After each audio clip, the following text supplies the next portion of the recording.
Welcome student. This is the second part. In previous part we studied about cash crops like cotton, jute and now sugarcane. This is also cash crops. It is the main source of sugar, jaggery, molasses and khandasari. It is the tropical as well as the subtropical crop. देखिए tropical के साथ साथ ये सब tropical crops भी है और ये मेन जो सोर्सेज है जगरी गुड़ या अपन शुगर बनाते हैं खंडेसरी बनाते हैं शुगर कैन से बनाया जाता है ठीक है it require temperature of the 20 to 20 centigrade hot and humid climate and annual rainfall 70 to 100 centimetre इसको बरसात चाहिए लगभग annually it can be grow in variety of soil ठीक है अलग अलग वैरायटी जो सॉइल है उसमें भी हो सकता है in India sugar cane is grow in UP Karnataka Maharashtra Tamil Nadu and Andhra ठीक है और कुछ गुजरात का हिस्सा भी है इसमें ठीक है उसके बाद इसमें देखिए कुछ जो बता रखी है यहाँ पे Andhra Pradesh Bihar Punjab Haryana Brazil is the highest sugar cane producing in the world देखिए और ब्राज़ील जो है वर्ल्ड की सबसे ज़्यादा sugar cane producing state country है उसके बाद देखिए यहाँ पे China Mexico Philippines Argentina and USA are the other leading producer of sugar cane now अब बेवरेजेस क्रॉप आती है देखिए बेवरेजेस क्रॉप्स क्या है जिसको अपन पी सकते हैं ठीक है उबाल के या कुछ गर्म करके पीते हैं वो बेवरेजेस क्रॉप कहलाती है जिसमें कॉफ़ी और शुगर ही ज़्यादातर यूज़ में आती है देखिए the leading beverages tea and coffee are the grown in exclusive in the tropical and sub tropical देखिए लगभग सभी फसलें ट्रॉपिकल सब ट्रॉपिकल जोन में होती हैं और लीडिंग जो ज़्यादातर बेवरेज क्रॉप्स है टी और कॉफ़ी है ठीक है सबसे बढ़ती है but they are consume in all part of the world लेकिन ये दुनिया के सभी हिस्सों में इसका यूज़ होता है ठीक and play significance role in the international trade में भी काफ़ी इसका महत्व है tea is the cheapest and the most universal drink beverages tea सस्ती है और सबसे ज़्यादा यूनिवर्सल ड्रिंक बेवरेज है ठीक है through the trade is less than the other beverage coffee is the next in the popularity and is by the far largest tropical community of the world trade देखिए T के बारे में study करेंगे सस्ती है और दुनिया में हर कोने में हर सब मिल जाएगी ठीक है it grow well in tropical and sub tropical climate में भी चलती है ठीक है जलवायु इसके लिए सूटेबल होती है the large scale commercial cultivation tea is a done in plantation ranging from 4 to 2400 hectare in upland and region of India लगभग 40 से लगभग 2400 हेक्टेयर लैंड जो है अपलैंड रीजन है इंडिया का इसमें ये लगाई जाती है it is grow in China Kenya Vietnam Turkey Bangladesh Sri Lanka and east Africa में आइलैंड्स में भी लगाई जाती हैं ठीक है और अपने यहाँ आसाम सबसे ज़्यादा इसका फेमस है आसाम और कुछ नीलगिरी की पहाड़ियाँ it grow well in cool climate and where rainfall is well distribute throughout the year ठीक है इसके लिए कूल क्लाइमेट चाहिए और डिस्ट्रीब्यूशन जो है रेनफॉल का वो भी अच्छा होना चाहिए the plantation crop need fertile well drain soil rich in the humus and organic matter होना चाहिए जो प्लांटेशन है वो फर्टाइल सोइल उपजाऊ सोइल चाहिए वेल ड्रेन सोइल ठीक है अच्छी ड्रेन सोइल रिच जिसमें रिच ह्यूमस की काफ़ी रिच मात्रा होनी चाहिए और ऑर्गेनिक मैटर भी होना चाहिए tea picking is the skillful job and usually done by woman और जो टी पिकिंग जो पत्तियां तोड़ने का काम है वो स्किलफुल जॉब है और स्पेशली इसमें ह्यूमन को काफ़ी इन्वॉल्व किया जाता है क्योंकि ह्यूमन काफ़ी एक्सपर्ट होती है the processing of T goes through 5 operation जो टी है वो 5 ऑपरेशन से 5 स्टेप से गुजरती है देखिए सबसे पहले वेदरिंग ठीक है leaves are spread out on racks for 12 to 18 hours to remove moisture देखिए लीव्स को लगभग बिछा दिया जाता है रैक्स पे और लगभग 12 से 18 घंटे ताकि इसके मॉइस्चर सारी निकल जाए ठीक है उसके बाद ब्रूजिंग ठीक है ब्रूजिंग जो होती है द लीव्स में be bruised by shaking and tossing in bamboo tray and rolling over by heavy wheels ठीक है फिर इसको ब्रशिंग किया जाता है शेकिंग किया जाता है हिलाया जाता है टोसिंग इन बम्बू स्ट्रे में and rolling over by heavy wheels के द्वारा इसको रोलिंग किया जाता है brushing break down the cells so that the natural juice is expose to the air and fermentation ठीक तो ये जो है ब्रजिंग होती है इसमें क्या होता है इसको जो सेल्स को तोड़ दिया जाता है so that the natural juice है is expose to the air और जो जूस है वो एयर में एक्सपोज हो जाता है फॉर फर्मेंटेशन के तौर पे अब नेक्स्ट जो है थर्ड स्टेप आती है इसकी फर्मेंटेशन देखिए fermentation after bruising the leaves are spread out of the tannins in the turn partly oxide इसको फिर स्प्रेड कर दिया जाता है and tannins in them partly oxidise ठीक ऑक्सीडाइज होने के लिए इसको फिर स्प्रेड कर दिया जाता है ड्राइंग और फायरिंग, ठीक है, ड्राइंग और फायरिंग, ड्राइंग उसके बाद सुखा दिया जाता है। The leaves are then put into an oven at a high temperature for 24 minute के लिए ओवन पे इसको सुखा दिया जाता है। After this stage the tea resemble normal black tea, धीरे धीरे ब्लैक टी में बदल जाती है। काली पत्ती देखा होगा आपने, टी अक्सर काले कलर में होती है। अब उसके बाद सॉर्टिंग, देखिए सॉर्टिंग पे इसको अलग अलग प्रोसेस में अलग अलग तौर पे डिवाइड कर दिया जाता है।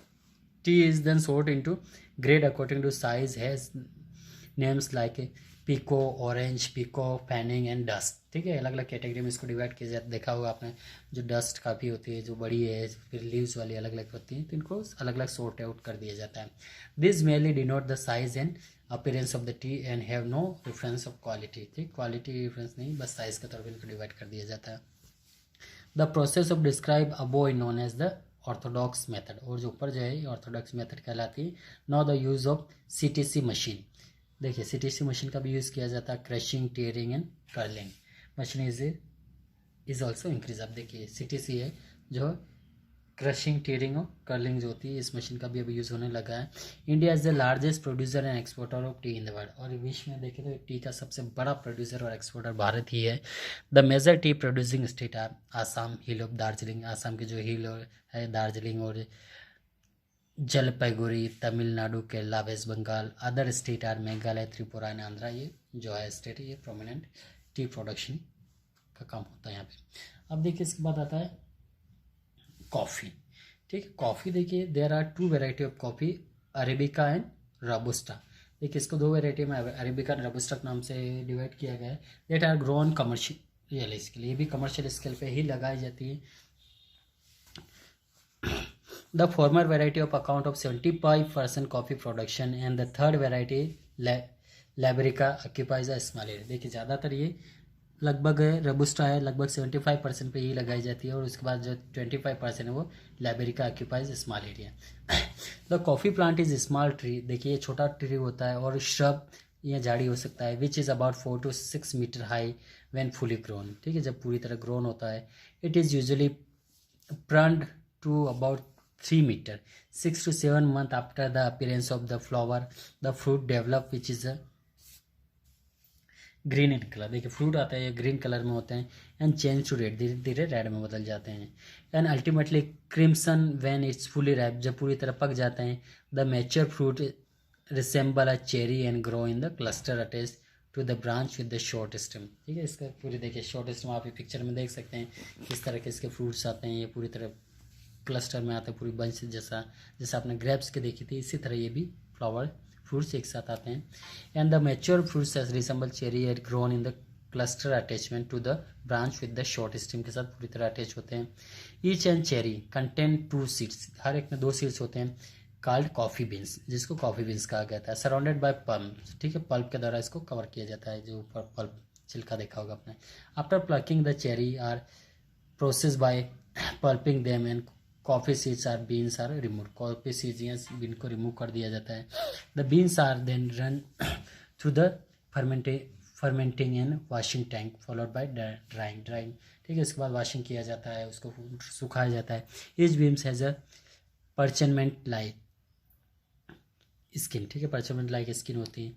The hulling machines are remove the parchment, ठीक है, हलिंग मशीन जो होती है रिमूव द परचमेंट, ऊपर का जो है परचमेंट वो निकाल देती है।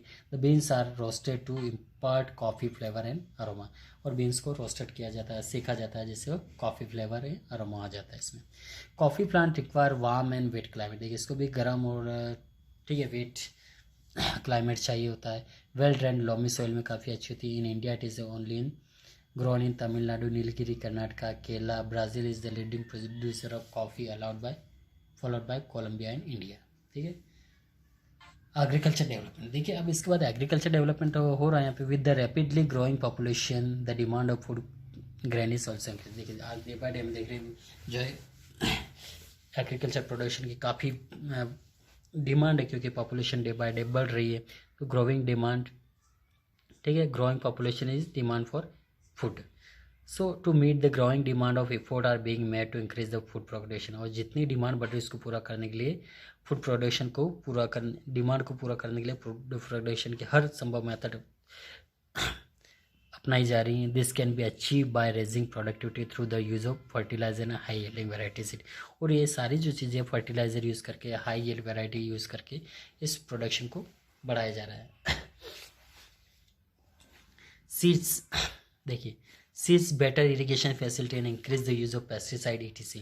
इस तरह के सारी चीज़ें यूज़ करके प्रोडक्शन को काफ़ी बढ़ाया जा रहा है. Agriculture development has occur in develop as well as the developing country. देखिए, प्रोडक्शन हर जगह कोशिश किया जा रहा है, चाहे वो डेवलप कंट्री हो या developing country. In developing country crops are grown on small plot on land mostly switch subsistence. और डेवलपिंग कंट्री में जो प्लॉट छोटे होते हैं और पुराने प्रिमिटिव वे पे खेती की जाती है. धीरे धीरे हालांकि ये भी अब अडॉप्ट कर रहे हैं मॉडर्न टेक्निक जो है प्रोडक्शन की, बट फिर भी आज भी पीछे हैं. इन develop country commercial agriculture is done on large scale. और डेवलप जो कंट्री पूरी तरह जैसे यूरोपियन कंट्री, USA, ठीक है, चाइना, जापान, तो ये पूरी तरह लार्ज स्केल पे कमर्शियल क्रॉप्स को लगाया जाता है. Let us understand about agriculture in the developing and develop country in the help of 2 case study. From India and from second is USA. ठीक है, case study you have to read yourself. Okay, now we have completed chapter.